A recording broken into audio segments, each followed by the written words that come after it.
In our play futures, we need to consider the 6 core strengths of our children. Dr. Bruce Perry, an American thinker, theorist, scientist, has positioned our thinking around those 6 core strengths. Now, whether we follow him or follow his theory and thinking, let's just talk about it and think about it ourselves today. So the 6 core strengths, and Bruce Perry suggests that they should be put in place. We should encourage them to develop in order, in a sequence, and I'll tell you what that sequence is. I don't know enough about it. I haven't tested that theory, but I kind of agree with it. I see it happening.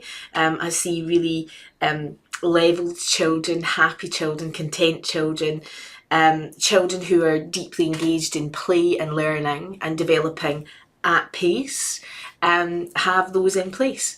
And so I think he's right, he's onto something. So have a wee look, have a little read of his work. Now, the 6 core strengths he identifies are attachment, then self-regulation, then comes attunement and affiliation. And only then, when those 4 are in place, can we begin the journey to tolerance and respect, the last 2. Now, I think absolutely, just let's stop there. If our children are attached, they can self-regulate, they're attuned to, it's not just about them, it's about everyone, and that they feel as if they're part of that, they're affiliated with the group, then you see tolerance and respect, because everybody has an equal part to play in this, and that's what they think and believe. But let's just visit them each one at a time. So attachment. Now, I can't tell you how many things, how many papers, how many books I've read and listened to podcasts and watched TED Talks, and I've listened to real scientists who do the research, and they're informing me about attachment. And I think, gosh, is there anything else I need to know about this? But who knows? I'm not that person. I am the player. I am the doer. I am the educator with the child. And so what does it look like for me is the question I want to ask and help answer today. So I will give you some examples of what attachment looks like in practice. In one little nursery that I work in, they have something called a circle of friends, and it's a circular board. It could be wooden, some of them have hessian coloured, some of them have just cardboard, some of them have an old tray, a tin tray, in fact, is their circle. And the circle of friends basically is every little child that comes in that morning takes a photograph of themselves, off of their peg, and they velcro it on or join it on in some way to the circle of friends. And so if you think, my son's nursery had them, and Ben used to jump in, out the car, let's run in, mum's going to work, I'm going in to see my friends, and he was excited to take his name and self-register really onto the circle of friends, and he would go, wow, Brody and Kyle are in, mum, see you later. And so he was leaving his attachment to me. He attached himself to 2 photographs of his friends who'd already registered and were in, and he was off. He was delighted. And so that gave Ben a sense of, well, I'm disattaching from the most important person here, but I am reattaching to somewhere that I'm kind of familiar with, but don't always like to come in because I want to be at home. But actually, I'm going to be fine because I see my 2 friends, and off he runs into the playroom. So I love the circle of friends. And they take, some of the nurses take that into the playroom, and they'll do a proper register. They'll say, oh my goodness, there's someone here with blonde hair today. And the children are all looking around the circle. Who's got blonde hair? Who could it be? And this little blonde person has a blue dress on, and they're looking, and it's Amy, yes it is, Amy's here, I wonder who'll play with Amy. And now we have, and they use it brilliantly. So the circle of friends. Another, oh my goodness, another little nursery down in Ayrshire that I go into. Outside, in between the baby room and the toddler room, they have 3 beautiful golden frames, just picture frames. And it says, today we are celebrating. and then there's often photographs in these golden frames of children doing something. And on one of the days I'm in, these golden frames had two little twins who were standing going like this. And it says, today we are celebrating, we can stand up now. And then a little girl was sitting here kind of looking out the picture, and it says, I'm a big sister now. And so as I walked into that playroom to join in the play, I felt attached. I was like, wow, the twins are in and Chloe's in. I'm going to go in. And as I went in, little Ryan, one of the twins, was standing at the Play-Doh. He's around about 16, 17, 18 months, so a late stander for lots of reasons. And I went over and I said, Ryan, and he looked at me. He said, what? I said, you can stand up. And he went, aye. And I was like, whoa, you can stand up. That's amazing. Can Ben stand up? And he went, That was his twin. And so I looked around. I said, oh, there's Ben. I'm going to go and see Ben. Ryan was happy with that, so I went over. Ben was sitting on the floor. I said, Ben, can you stand up? He's not as verbal as Ryan. I said, you going to show me? But he didn't move. And so I kind of put my fingers out, kind of, let's see you. And he stood up and he smiled and I went, oh, you're standing up. And I let go and he fell over. And so Ryan was more secure in standing than Ben was. But every single adult who came into that room for the next 3.5 hours celebrated with those boys that they could stand up.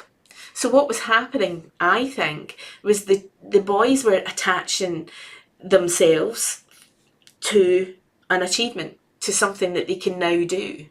And that was absolutely brilliant to help their self-regulation as they went on to their second core strength. Yeah. Another way we do it, and I love this one, is when we're in the 3 to 5 room and the children have just come in and, they've disattached, disengaged from their carer, their parent, their grandparent, whoever's dropped them off, and they've come through the door and they're in this space again. They might be absolutely delighted to be there, but they might be a bit hesitant. So we do our planning bus. So I'll say, get on the bus, everybody. So the adult is in charge and there's somebody sitting beside her, and then there's maybe 8 children piled behind her on the bus, pretend bus. And today we're driving in the bus, in the bus, in the bus. Today we're driving in the bus. We're at the art area. What's in the art area today? And they're all shouting and la, la, la, la, la, la. I wonder who might use a paintbrush, who might use some scissors. I wonder if someone is going to mix something, a concoction at that concoction table up today. Okay, back on the bus, everybody. Today we're driving in the bus, in the bus, in the bus. We're at the construction. Look at all the blocks. There's reflective blocks, there's iridescent blocks, there's wooden blocks. Brody, what might you do here? A castle. You're going to build a castle. Wow. I wonder if I'll join in with you. Oh my goodness, Abigail, are you really going to build a bridge across a river? Wow, that's a plan. Let's see how that goes. Back on the bus, and you go to 4 or 5 different areas just to introduce, just to attach the children, reattach them to their environment. Attachment. Then comes self-regulation, guys. And oh my goodness, that's a trauma in the first 3 years of life. How do I cope? What are these 2 things that are here? I can run around now. My legs, what are my legs for? What are my hands for? I don't know that little person's name. I'm just going to push them. There's, oh my gosh, I have to be able to regulate. Imagine I am standing at the sand and I'm planning in my head. I'm 3.5 and I'm going to use that and I'm going to use that and I'm going to mix that and I'm going to do, and then a hand comes from here beside you and takes the 2 things that you were planning to use. You have to be able to not push that child, say, well, I was planning that, because they don't know you were planning it. You have to be able to go, oh. But that, I'll use this just now and I'll use that, and when he puts that down, I'll have a chance. And so thinking about you know, having enough of something. So if you're doing something with stars, for instance, you're singing Twinkle Twinkle Little Star, and inside here you have a big star, and then you have lots of little stars in your collection here. Or oh, well, that's my mashers. Where's the stars gone? I've got hundreds of stars somewhere. I don't know where I've put them. But you've got enough for everybody to share and take turns with the stars.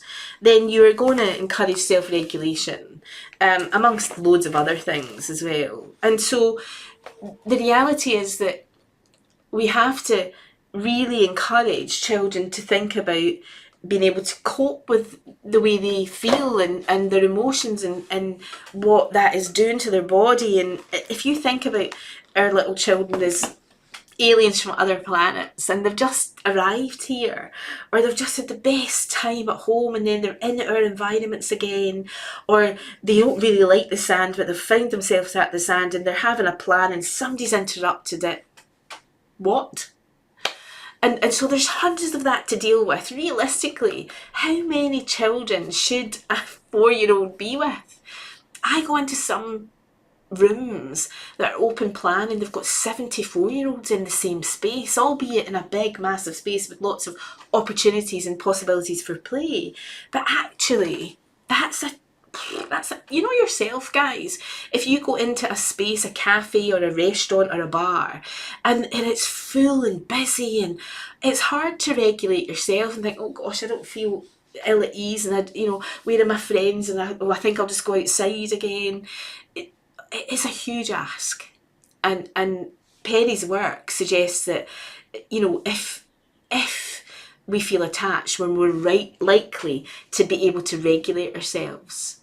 And so once we can do that, we start to feel attunement and affiliation. So attunement means, well, what does attunement mean? It means that we start to realise that there's a bigger need here than just me. If you think about our terrific twos, our triumphant 2-year-olds, who are often challenged in getting to know themselves and getting to know their place in this big world that we live in. Attunement is really important. They need to come away from thinking it's about I, and it's we. That I am not the centre of the universe. That little boy thinks he's the centre of the universe. That little girl thinks she's the centre of the universe. Those children over there think they're the centre. So we're all at the centre of the universe. And I can cope with that because, yeah, okay, let's just get on with that. That will work for me. Yeah. And so they need to see themselves in the space, but they need to see themselves as part of a group in the space. So I absolutely believe gathering 3 or 4 little children together to do something is a brilliant way of attuning them to one another. Especially if you notice that 2 children avoid each other, or they don't work with each other, they don't play together very nicely, is to kind of put them in a situation which is non-threatening. It's a fabulous little activity that you've got to attune them to say, oh my Brody, I love that. And Scott is doing something so different. Let's see, Scott, you show us. Brody, you show us. Imagine if we did it together. So you're kind of attuning them to each other. And once we become attuned to the fact that we are not the only person here that's of importance and value, that we start to affiliate. Well, okay, I like playing with Brody now. I understand Brody now. And you start to find your tribe. You start to think, okay, yeah, I'm here. I love playing here. I love joining in. So for instance, let's think about mark makers. So here's a little set of mark makers that you might use in the paint or in the sand or in the water or in the clay or the Play-Doh. I'll just take some of them out. So we have a ravioli cutter, yeah? And I am at Palmer Grasp. You know, that's what I can do, so I can use that easily. And I'm still at Palmer Grass, so I can use my plunger to paint in or to use in the sand. This one here is a different Palmer Grasp, and I have to roll it that way. So that's a bit trickier than just the ordinary Palmer Grasp. I have to move it in a different manner. And then I've got these. So again, Palmer Grass, but I am splatting, and I am this one goes in weird directions when you roll it, as does this one here, because that one kind of goes in a circle when you roll it. So it's always a bit tricky to manipulate it in the direction. So do you see my wrist action, my elbow and my shoulder joints are now having to work hard, whereas that's a bit easier. So we've got levels of engagement here. And what we're doing is we're encouraging children to start to tolerate, okay, not just tolerate, to be having developed tolerance doesn't mean that it's just about people. It's about tolerating the fact that I can't do that, but I can work a way out and I can problem solve and I can watch how they're doing it and I can learn by looking on play. And so what is it that you might put out that encourages children to do all of this? So this bag of mark makers is really put together for palmar grasp. There's no pencil or tripod need in this bag. We've got other bags that will help children develop those. And it's much more important to allow children to develop this affiliation. I know that I find a paintbrush really tricky and difficult to manipulate because I'm not at that tripod and pincer grip, but whoa, give me my palmar grasp and I can make marks. So I find that I'm affiliated to the mark making area because I can do something there, and I'm affiliated, I belong with all of these other people that can do something similar to me, and thank you very much for setting that up for me. And so building these core strengths is really important, and more important really than a lot of the academic skills that we focus on, because if the children have these core strengths and they have my golden threads, I think, then they're, oh my gosh, we're talking really about meta skills and soft skills, which are predominantly in the science becoming more important than the academic, or certainly as important as the academic skills that we might offer our children.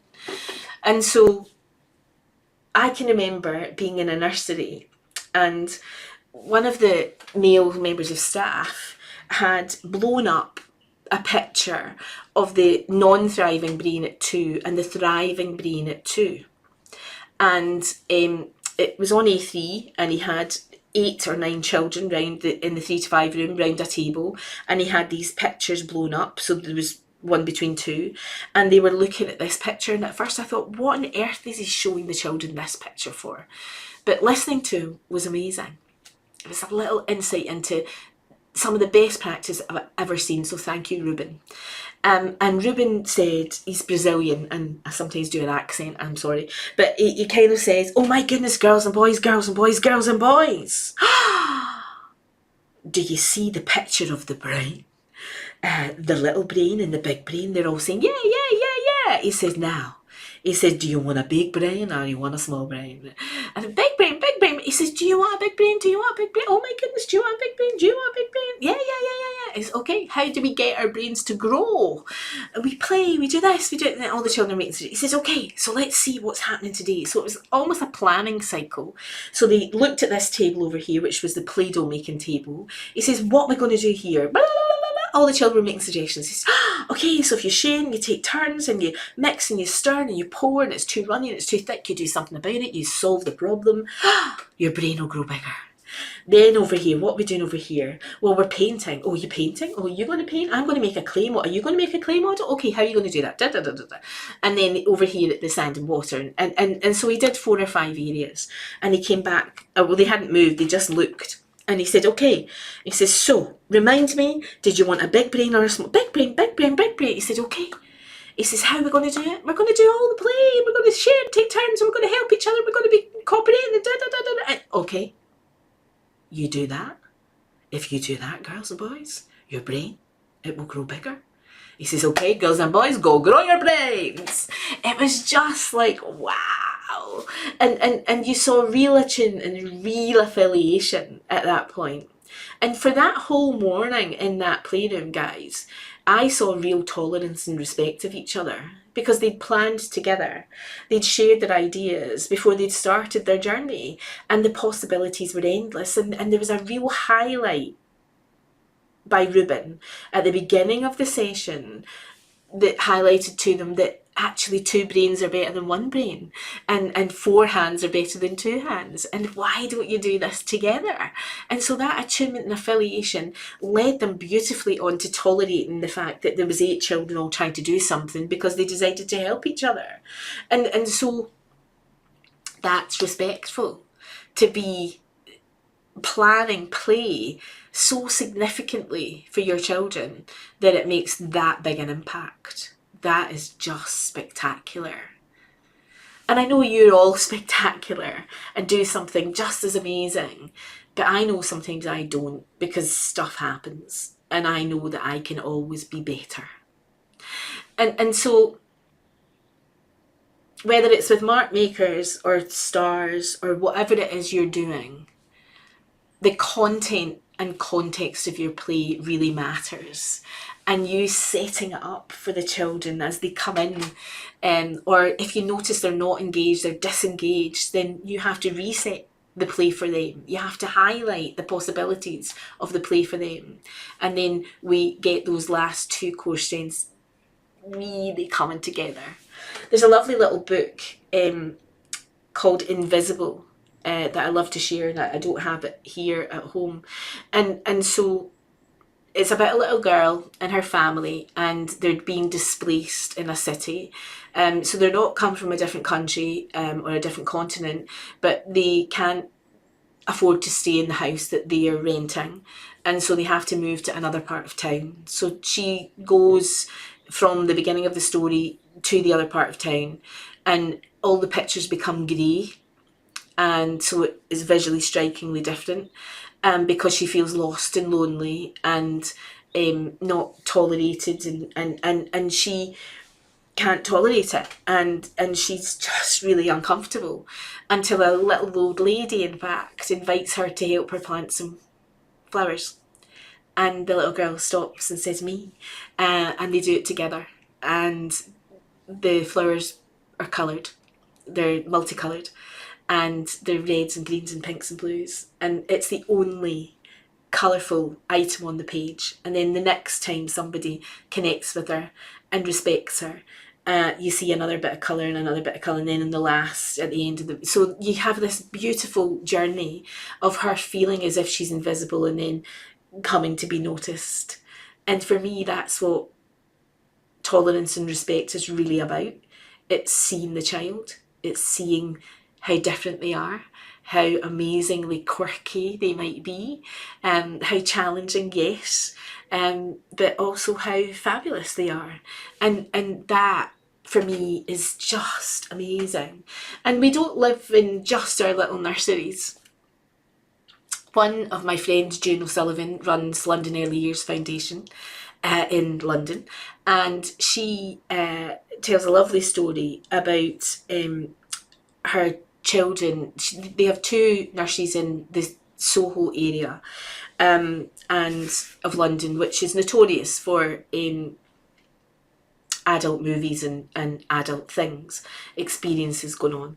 And in those nurseries, the children are walking past things that they perhaps shouldn't be walking past, but they're also walking among people that they might not usually have contact with in their neighbourhoods where they live. And there was comments, and you know, they're very aware that there's difference, and difference that they're not used to seeing. And so there's lots of drag queens. And so what they have done, because of where they practice, is they do drag queen story time. And the drag queens come in and they do stories in their most vivacious and dramatic way. They're amazing to tell stories. And they were a bit uncomfortable. Would the parents accept this? Would they like it? Would different cultural heritages and backgrounds be as accepting as others? And actually, there has never been a massive issue. And so drag queen story time is just phenomenal. Now, I'm not suggesting that you should do that where you are, because it is not something that you've had to allow the children to develop a tolerance for and an understanding and a respect of that everybody is different and everybody looks different. You'll have different challenges like that.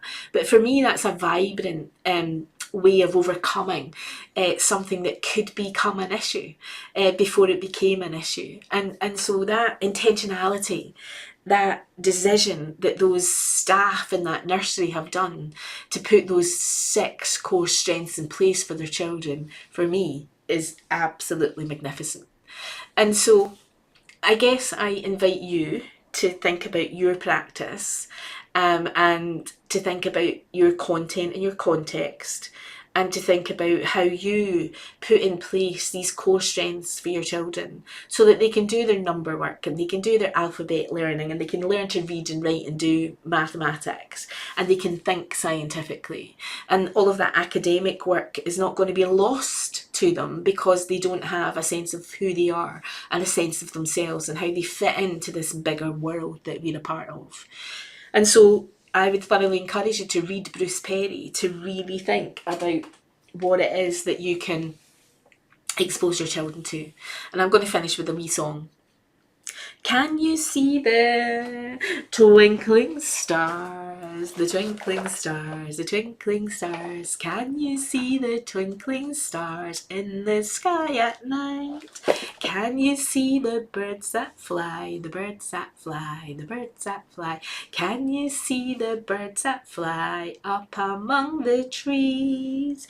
Can you see the flowers that grow, the flowers that grow, the flowers that grow? Can you see the flowers that grow in our garden green? Can you see both you and me, you and me, you and me? Can you see both you and me playing happily? Can you see the twinkling stars, the birds that fly, the flowers that grow? Can you see both you and me playing happily or in our nursery?